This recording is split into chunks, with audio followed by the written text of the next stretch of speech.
Sosok Lukman Dolok Saribu buat video minta Israel ledakkan Jakarta, habisi semua WNI di Palestina.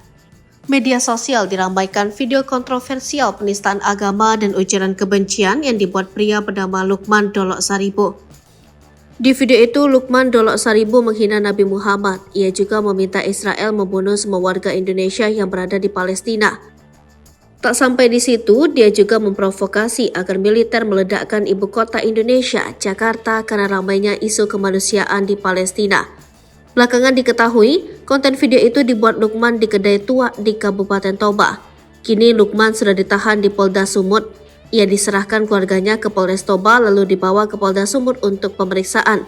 Kapolda Sumut Irjen Agung Setia Imam Effendi mengatakan, Lukman Dolok Saribu telah ditetapkan sebagai tersangka ujaran kebencian dan penistaan agama. Ia dijerat pasal 156A KUHP dan pasal 28 Undang-Undang ITE. Kita sudah kuat dengan persangkaan, pasal yang pertama yaitu 156A KUHP dan kedua pasal 28 Undang-Undang ITE. Ini terkait dengan penyebaran ujaran kebencian tersebut, kata Irjen Agung. Informasi yang dihimpun Tribun Medan, Lukman Dolok Saribu kelahiran Toba yang merantau ke Sorong, Papua Barat. Di sana dia bekerja sebagai sopir truk selama 5 tahun terakhir. Namun 2 minggu belakangan Lukman kembali ke kampung halamannya di Kabupaten Toba. Aslinya di Toba, di Sorong sebagai sopir truk, 5 tahun bekerja di sana, sudah 2 minggu kembali ke kampung halamannya, kata Kapolda. Hasil pemeriksaan sementara penyidik, Lukman membuat konten di kedai tua di Lumban Nabolon, Desa Dolok Saribu, Kecamatan Uluan, Kabupaten Toba pada Sabtu 25 November lalu sekira pukul 10 waktu Indonesia Barat. Lalu 15 menit kemudian ia mengunggahnya melalui aplikasi Snack Video. Sore harinya video ini pun langsung menuai reaksi warganet. Saat bersamaan video ini terus beredar luas di masyarakat.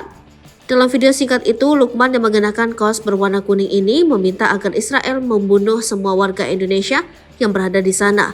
Selain itu, ia juga meminta supaya warga Palestina mengakhiri hidup sendiri sebelum dibunuh Israel.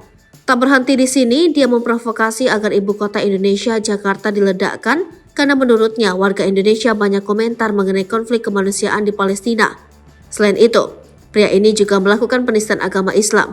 Ia menyinggung tentang Nabi Muhammad SAW, termasuk pengikut Nabi Muhammad yang mendapatkan wahyu dari Gua Hira, tapi yang didapat setan, goblok semua, ucapnya. Video Lukman ini menjadi viral dan menuai kontroversi di jagat maya. Melihat situasi itu, Lukman diserahkan oleh keluarganya ke Polres Toba, Minggu 26 November 2023. Ia lalu dibawa ke Polda Sumut. Sejauh ini polisi telah memeriksa 5 saksi baik pelapor maupun saksi ahli. Barang bukti handphone dan akun media sosial milik tersangka juga disita. Dugaan ujaran kebencian dan penistaan agama ini dilaporkan oleh Ormas GP Ansor. Penyidik juga sudah memeriksa urin tersangka namun hasilnya negatif narkoba. Download Tribun X sekarang, menghadirkan lokal menjadi Indonesia.